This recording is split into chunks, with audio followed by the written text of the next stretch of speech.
104편 1절부터 18절까지의 말씀을 우리 한 절씩 교독하고 마지막 절을 합독하도록 하겠습니다. 시편 104편 1절부터 18절 말씀입니다. 제가 먼저 읽겠습니다. 내 영혼아 여호와를 송축하라. 여호와 나의 하나님이여, 주는 심히 위대하시며 존귀와 권위로 옷 입으셨나이다. 주께서 옷을 입음같이 빛을 입으시며 하늘을 휘장같이 치시며 물에 자기 누각에 들보를 얹으시며 구름으로 자기 수레를 삼으시고 바람 날개로 다니시며 바람을 자기 사신으로 삼으시고 불꽃으로 자기 사역자를 삼으시며 땅에 기초를 놓으사 영원히 흔들리지 아니하게 하셨나이다.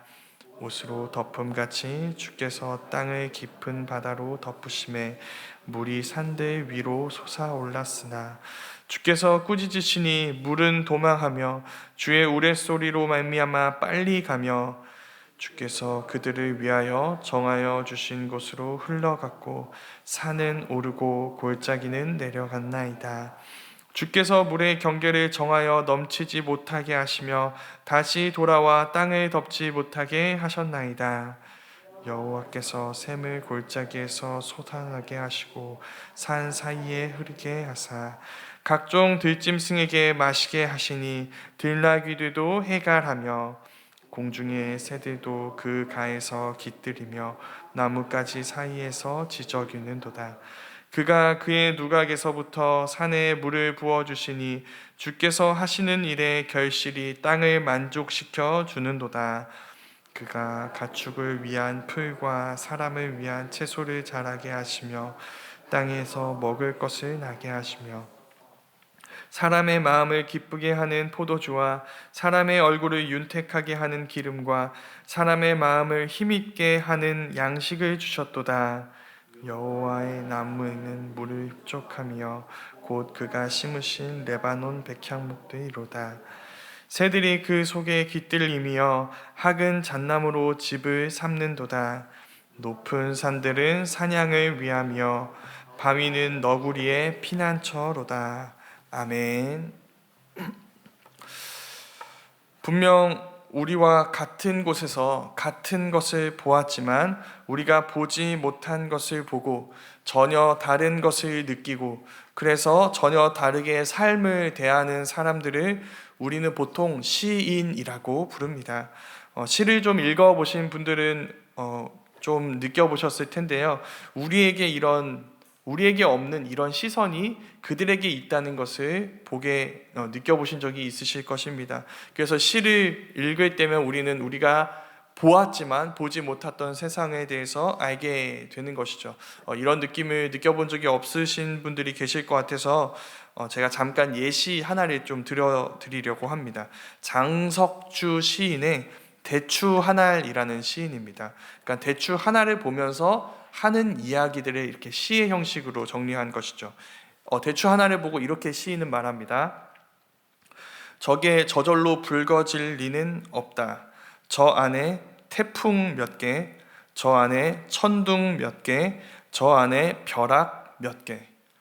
뭐가 느껴지시나요? 대추를 보고 지금 뭘 보는 걸까요? 저 대추가 견뎌낸 태풍과 천둥과 벼락을 보는 것이죠.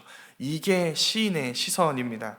대추 한 알이 저절로 붉어진 것 같지만 저렇게 익어지기까지에는 온갖 천둥, 번개, 비바람이 있었고 그것을 견뎌낸 시간들이 있었다는 사실을 시인은 봅니다. 그리고 그것을 우리에게도 보여주는 것이죠. 오늘 우리가 읽은 말씀 역시도 시입니다. 이 시를 통해서도 우리는 우리가 보지 못했지만 시인이 본 것을 보게 됩니다. 그러나 오늘 말씀의 시인은 대추 한 알 속에 있는 태풍과 천둥, 벼락보다 더 크고 위대한 것을 보고 우리에게도 보여주고 있습니다. 그것은 바로 창조주 하나님입니다. 오늘 말씀은 창조물을 보며 창조주 하나님을 찬양하는 시입니다. 창조하면 성도님들은 무엇이 떠오르시나요? 당연히 창세기 1장이 떠오르실 것입니다.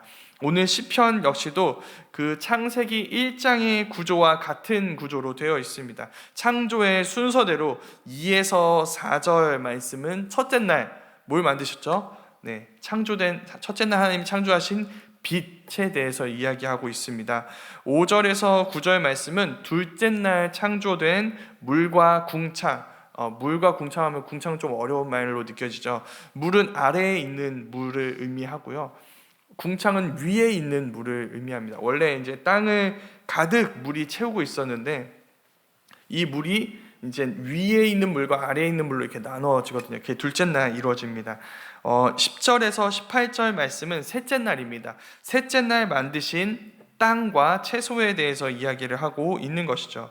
이렇게 오늘 말씀은 셋째 날까지의 창조를 다룹니다. 그럼 뒤에 있는 내용들은 이제 무슨 내용인지 가늠이 가시죠? 무슨 내용을 다루고 있을까요? 넷째 날부터 창조된 것에 대한 노래에 대해 나누고 있을 것입니다. 이게 시편 104편의 구조입니다.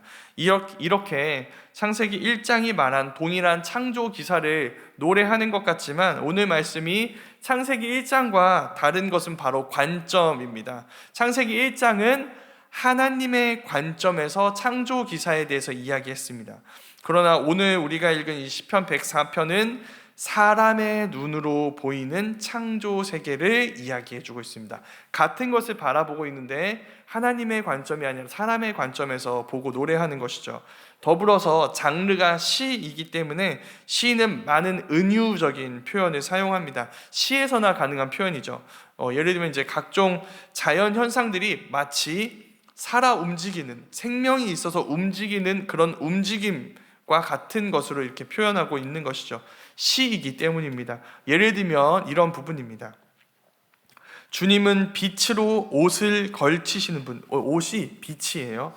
주님은 하늘을 천막처럼 펼치신 분, 물 위에 궁궐을 지으신 분, 바람 날개를 타고 다니시는 분, 바람을 심부름꾼으로 삼으신 분, 번갯불을 자기 시종으로 삼으신 분입니다.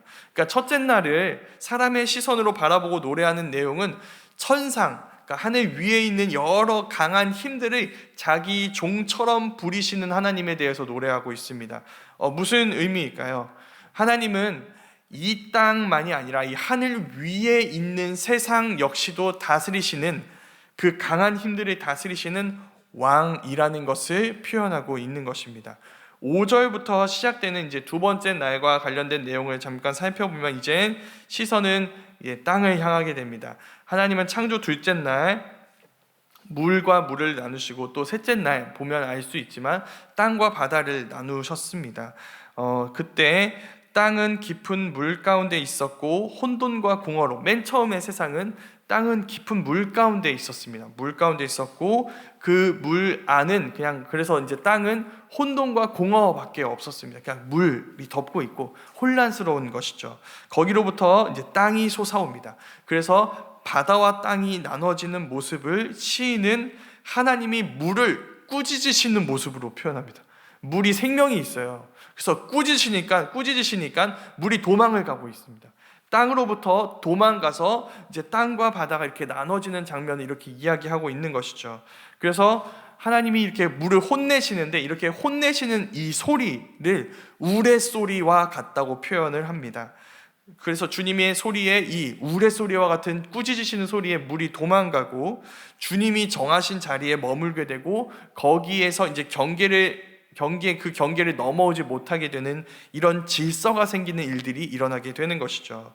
육지와 바다를 나누시는 이 장면을 이렇게 표현한 것에는 어떤 메시지가 있습니다. 뭐냐면 하나님은 그분의 권위로 혼돈을 바로 잡으시는 분이라는 것입니다. 질서 없는 세상에 질서를 세우시는 분입니다. 어지러운 세상을 바르게 하나님이 정하신 대로 이렇게 정리하시는 분이라는 것이죠. 사실 창세기의 창조 기사도 마찬가지로 이런 메시지를 갖고 있습니다. 우리가 창조 기사를 볼 때 알 수 있는 것은 무엇인가요?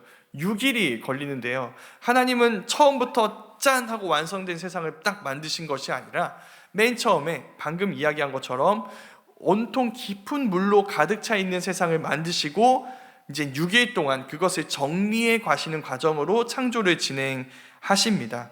깊은 물 속에 있는 이 땅이 올라오게 하시고, 그래서 땅과 바다를 나누시고, 이 물도 사실 그 전에 위에 있는 물과 아래에 있는 물로 나누시는 이런 장면들, 어둠뿐인 세상에 빛을 비추시는 이런 장면들을 통해 우리는 알게 됩니다. 시인도 바로 이것을 보게 되는데, 그건 뭐냐면 바로 하나님의 창조는 마치 잃어버린 세상을 되찾아가는 과정처럼 이렇게 묘사되고 있다는 것입니다.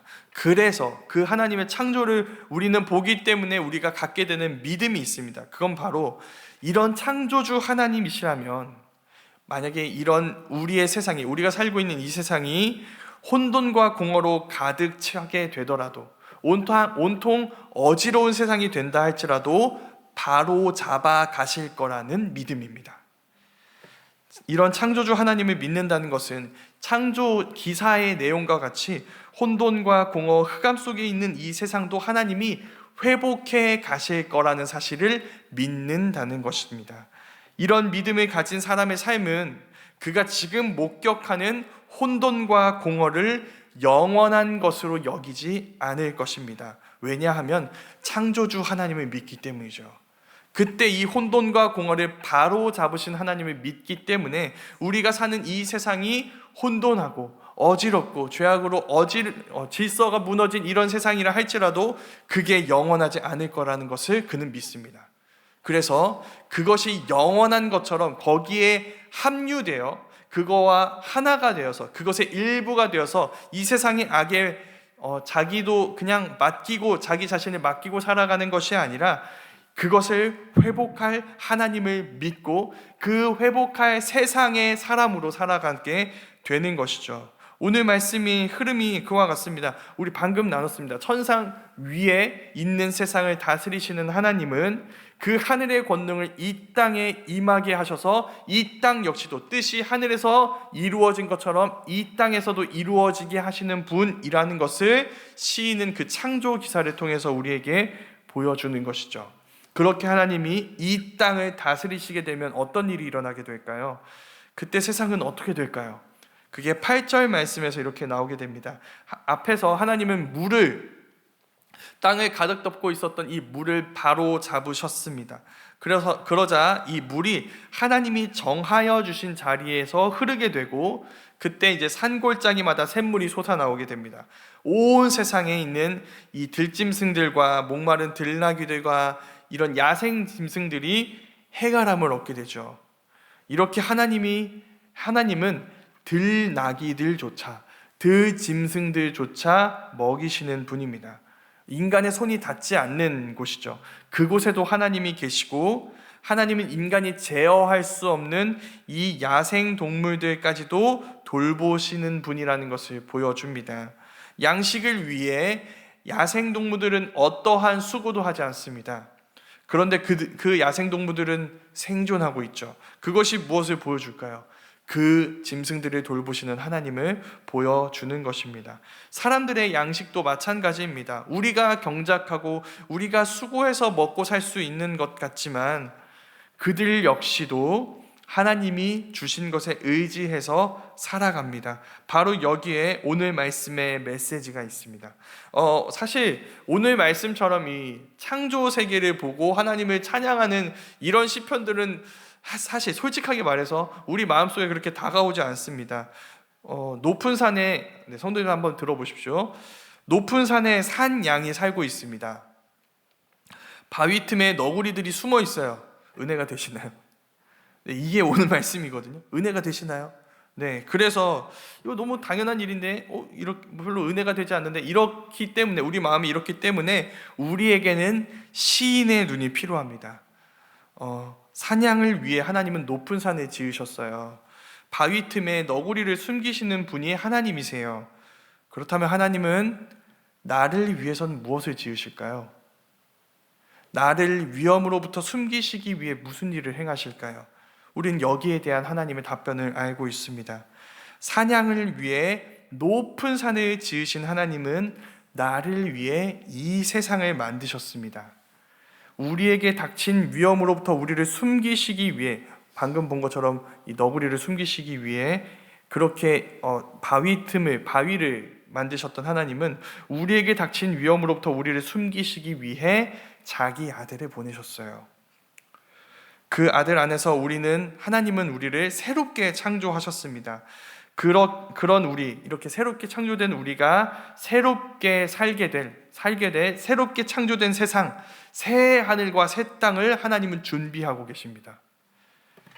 이 세상의 모든 혼돈과 어지러움과 이 악을 바로 잡으시는 이 새로운 세상, 새 하늘과 새 땅에서 모든 죄와 죽음이 사라진 그 새로운 세상에서 우리는 이 시인처럼 창조주 하나님을 노래하게 될 것입니다.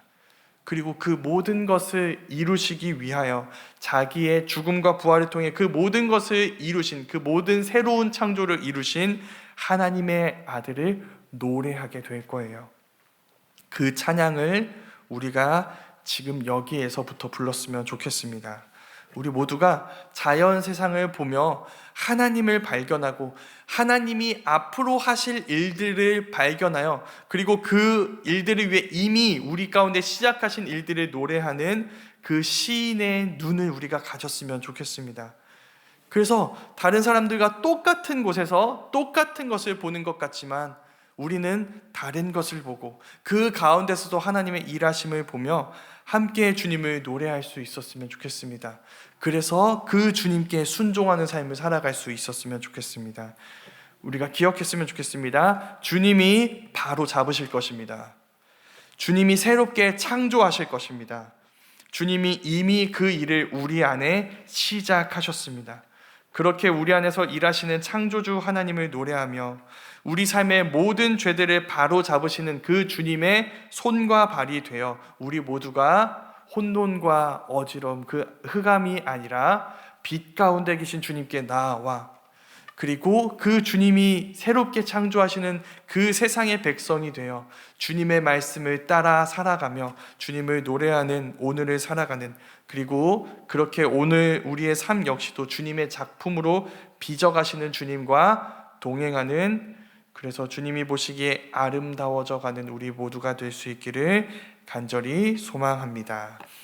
우리 오늘 말씀을 기억하며 또 가지고 나온 기도 제목들로 함께 기도했으면 좋겠습니다. 함께